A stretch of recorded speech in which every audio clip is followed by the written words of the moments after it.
Sláva Tebi, Kriste Bože, Kráľu slave viečité.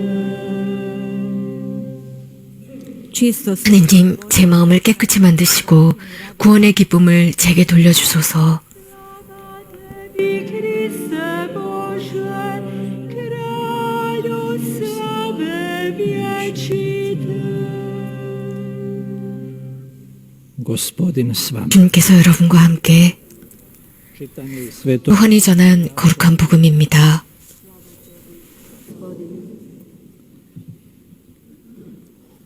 bijaše 유다인들의 축제 때가 되어 예수님께서 예루살렘에 올라가셨다. 예루살렘의 양문 곁에는 히브리 말로 베자타라고 불리는 모치 있었다. 그 모체는 주랑이 5채 딸렸는데 그 안에는 눈머니, 다리 저느니, 팔다리가 말라 비틀어지니 같은 병자들이 많이 누워 있었다. 거기에는 38해나 앓는 사람도 있었다. 예수님께서 그가 누워있는 것을 보시고 또 이미 오래 그렇게 지낸다는 것을 아시고는 건강해지고 싶으냐 하고 그에게 물으셨다. 그 병자가 예수님께 대답하였다. 선생님, 물이 출렁거릴 때 저를 못 속에 넣어줄 사람이 없습니다. 그래서 제가 가는 동안에 다른 이가 저보다 먼저 내려갑니다. 예수님께서 그에게 말씀하셨다. 일어나 내 들것을 들고 걸어가거라. voda uskiba. 그러자 그 사람은 곧 건강하게 되어 자기 들것을 들고 걸어갔다. 그날은 안식일이었다. 그래서 유다인들이 병이 나은 그 사람에게 오늘은 안식일이요. 들것을 들고 다니는 것은 합당하지 않소 하고 말하였다. 그가 나를 건강하게 해주신 그분께서 나에게 Židovi su 내 들것을 들고 걸어가라 하셨습니다 하고 대답하자 govorili među 그들이 물었다. 당신에게 그것을 들고 걸어가라 한 사람이 누구요? 그러자 병이 나은 이는 그분이 누구이신지 알지 못하였다. a onim odvrat 그곳에 군중이 몰려 있어 예수님께서 몰래 자리를 뜨셨기 때문이다.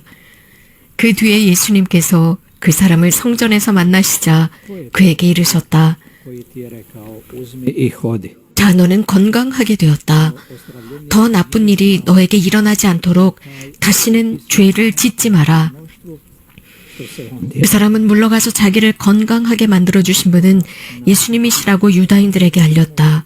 eto 그리하여 유다인들은 예수님께서 안식일에 그러한 일을 하셨다고 하여 그분을 박해하기 시작하였다. Židovima da je Isus onaj koji ga je ozdravio. Zbog toga su Židovi počeli Isusa napadati što to radi subotom. Riječ 주님의 말씀입니다.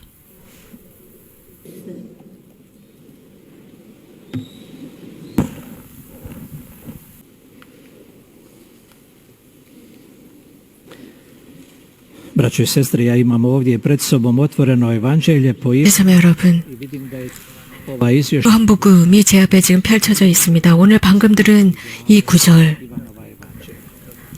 No malo sam 요한복음 5장의 말씀입니다. nalazio ozdravljenje 저는 이 말씀에 대해서 잠깐 묵상했고 Betesde je 바로 이 사람, 거기에 누워있었던 베세다 못에 누워있었던 그 사람의 치유는 세 번째 치유입니다. 요한복음이 전하고 있는 세 번째 치유의 케이스입니다. 첫 번째는 kada je na 예수님께서 Galilejskoj 치유하신 즉 기적으로서 가나안의 혼인잔치의 기적이었습니다.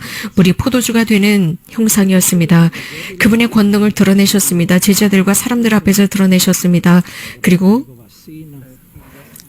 I sada danas 왕실 관리의 아들을 치유하셨습니다. 그리고 오늘은 베사다 못에서 오랫동안 누워있었던 사람을 치유하시는 이 세 가지의 기적을 전하고 있습니다. 예수님께서는 기적을 행하시는데 어떤 čuda 강렬한 효과, 겉으로 드러나는 효과만을 원하시면서 하신 것이 아니었습니다. 사람의 신앙을 강하게 하기 위해서, 신앙을 돈독하게 하기 위한 기적 행위였습니다. 그래서 오늘 우리는 이 치유에 관해서 잠깐 묵상해 보겠습니다. 예수님께서는 복음에서, 공관복음에서 여러 번에 걸쳐서 당시의 지도자들과 이렇게 서로 Isusovi učenici bili gladni, 논쟁을 하는 모습을 보이게 됩니다. 왜냐하면 예수님께서 안식일에 기적을 행하셨다라는 것입니다. 치유하셨다는 것입니다. 안식일에 제자들과 함께 밀밭을 지나다가 이 제자들이 밀을 훑어 먹습니다. 이것은 당시에 대단한 추문을 일으키는 일이었습니다. 또 예수님께서 회당에서 손에 오그라든 사람을 치유하셨을 때 이것도 안식일이었습니다. 그때도 그들은 예수님을 비난합니다. 그래서 안식일에 이런 일을 하는 것은 합당하지 않다라고 비난합니다. 또 안식일에 예수님께서는 한 여인을 치유하셨습니다. 오랫동안 병중에 있었던 여인이었습니다. 그러니까 그들은 또 수군대면서 예수님을 비난합니다. 또 예수님께서 안식일에 bila subota, 이 사람을 치유하셨습니다. 아주 심각한 질병이었습니다. 예수님은 안식일에 이런 고통스러워하는 사람을 내버려 두지 않으셨습니다. 안식일이라고 내버려 둔 것이 아니었습니다. 또 예수님께서는 태어날 때부터 장님이었던 사람 바르티메오를 치유하셨습니다. 그날도 안식일이었습니다. 오늘 벳사다 못에서 치유하신 이 날도 안식일이었습니다. 왜 하필이면 안식일이었을까요? 이 히브리의 스승들은 계명에 관해서 설명해 주었습니다. 안식일이야말로 일하지 말아야 한다라고 설명했습니다. 그날은 쉬는 날이다. 무엇도 하지 말아야 한다. 주님께만 봉헌된 날이다라고 했습니다. 그런데 그들은 지나치게 엄격한 잣대를 갖다 댔습니다. 지나치게 형식주의에 빠졌습니다. 너무나도 많은 것들을 절제해야 했습니다. 심지어는 무용지물인 것까지도 그들은 잣대를 iskomadali da 그리고 거기에 대한 규격화를 하면서 사람들의 마음을 산산조각내었습니다. 그러면서 진짜 그 율법의 의미, 계명의 의미, 진리의 의미, 안식일의 참 의미를 잊어버리게 만들었습니다. 그래서 주님의 날을 거행하는 참 의미를 잊어버리게 만들었습니다. 그들은 지나치게 많은 규율들, 규범들을 만들어내서 인간이 그것을 정리하거나 지키지 못할 정도로 만들었습니다. 안식일은 휴식일입니다. 하나님께 봉헌된 날 맞습니다. 선을 위한 날입니다. 정신적이고 심리적이고 육체적인 쉬는 날입니다. 그래서 사람에게 그 어떤 것도 부족하면 안 됩니다. 도움도 음식도 부족하면 안 되는 날입니다. 도움이 필요하다면 도움을 줘야 하는 날이 안식일입니다. 안식일 주님의 날 맞습니다. 하느님께서는 그날 착한 일을 하시기로 하셨습니다. 악이 아니라 착한 일을 하시기로 한 날이 안식일입니다. godivi, nego da čovjek 어려운 순간 긴급한 상황이 일어났을 때 도와줘야 합니다. 사람은 사랑으로 이런 긴급한 상황에 있을 때 가능하다면 도와주는 것이 안식일 주님의 날입니다. 예수님의 이러한 행동은 당시 히브리인들에게 대단한 추문을 일으켰고 모독적이었습니다. 그래서 그들은 예수님을 반대하고 예수님을 죽이기로 결정합니다. 예수님께서 율법, 즉 주님의 법을 어긴다고 그들은 판단했습니다. 하느님의 아들이라고 하면서도 이러한 계명을 어긴다. 이거는 어불성설이다라고 했습니다. 그러자 예수님께서는 안식일은 특별한 날로서 주님께 봉헌된 날로서 molio se subota 예수님 자신도 성전에 가셔서 안식일 기도하셨습니다. 하지만 on tu 사람에게 어떤 문제가 일어났을 때, 그 긴박한 상황이 일어났을 때 주님의 모습 그대로 선행의 모습으로 그런 사람들을 도와주신 것이 바로 주님이셨습니다. 이러한 모습은 자주 당대 유대인들과 sedmi dan koji je Bog stvorio za 논쟁거리가 되곤 했습니다.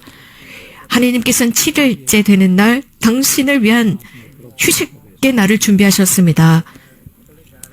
사람은 그래서 이런 날, 휴식의 날, 주님의 날 몇 가지 규범과 연결되어 있는 것은 맞습니다. 그러나 오늘 복음에서 subote 유대인들은 예수님을 반격합니다. 안식일인데 주님께 봉헌된 날인데 이런 일을 할 수가 없다. 이고 두 번째로는 ali Isus je kazao 예수님께서 on svoj rad nekako 예수님께서는 그분 스스로 당신의 활동 자체를 주님의 활동으로 비교하셨기 때문입니다. kroz svoje čine 당신은 하느님으로부터 오신 분이셨기 때문입니다. 당신께서 하시는 그 활동을 통해서 završio stvaranje. Da Bog 이 세상의 창조가 아직 다 끝나지 않았다는 것을 보여주고 있습니다. 하나님께서는 지속적으로 세상을 창조하고 계시고 이러한 창조 안에 사람을 초대하십니다. 협력하라고 말입니다. 그렇다면 우리 잠깐만 오늘 복음에서 들은 이 사람, 이 마비 환자의 치유에 관해서 들어봅시다. 이 사람은 아주 오랫동안 수십 년 동안 이 질병에 시달리고 있었습니다. 38해라고 했습니다.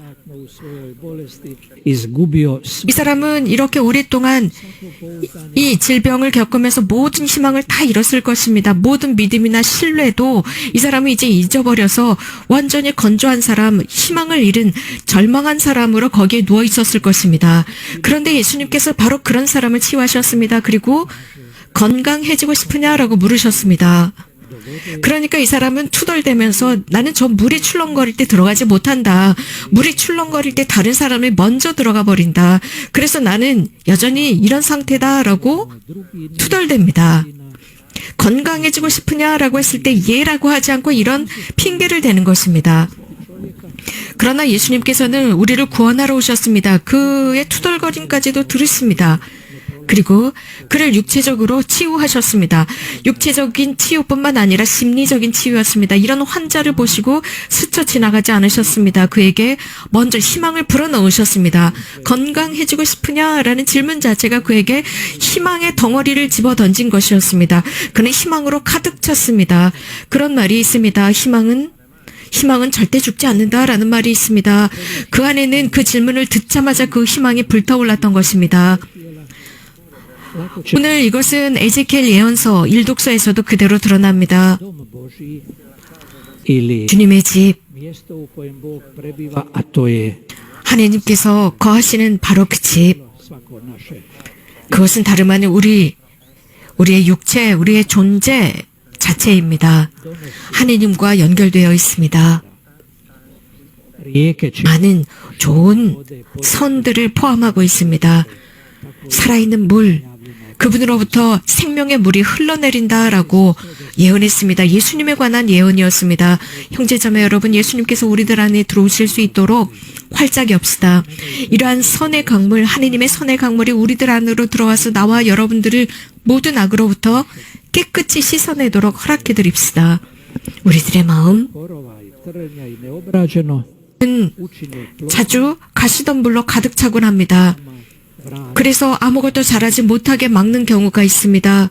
그러나 오늘 우리는 이러한 생명의 강물로 우리들을 정화하고 우리들 안에서 이런 것들이 자랄 수 있도록 합시다. 이런 묵상과 함께 우리들의 희망을 주님께, 권능을 지니신 주님께 봉헌하면서 미사에 참여하도록 합시다. 기도합시다. Sina koje si preporodio u turskoj vodi